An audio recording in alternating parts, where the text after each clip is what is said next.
এই 12 মাসকে সৃষ্টি করতেন আল্লাহ পাক। এর মধ্যে 4টা মাস হলো সম্মানী। এই একটা হলো রজব, জিলকদ, জিলহজ, মুহররম, রজব।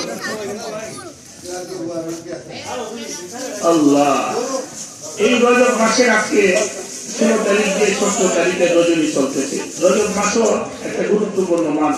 রজব মাস আসলেই নবীজি আল্লাহর কাছে একটা দোয়া করতেন। কি দোয়া? যে আল্লাহ, রজব আর শাবানে আমাদেরকে বরকত দান করেন, আর রমজান পর্যন্ত আমাদের হায়াতকে বাড়ায় দেন।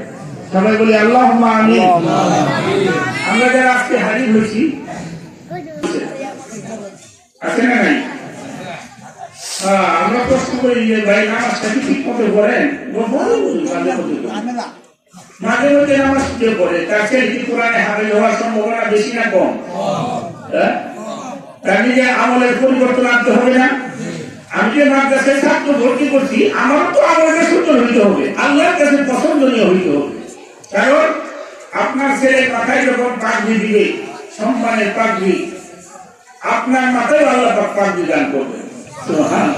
এমন একটা পাগড়ি মুকুট আল্লাহ পাক দিলেন, যে হাদিসটা আজকে তেলাওয়াত আগে আল্লাহ পাক তাদেরকে একটা মুকুট দান করবেন। মুকুট, সবাই বলি আল্লাহু আকবার।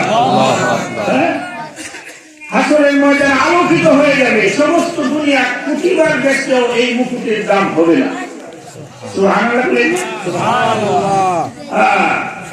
হাসরের ময়দানে লোকেরা বলবে, যারা কারা, একই নবী, ওলি, না শহীদ, না সিদ্দিক? বলে লাইসু বিআম্বিয়া ওয়ালা শুহাদা, এরা নবীও নয়, শহীদও নয়, এরা হলো কুরআন পড়নেওয়ালার মাতা পিতা। আল্লাহু আকবার।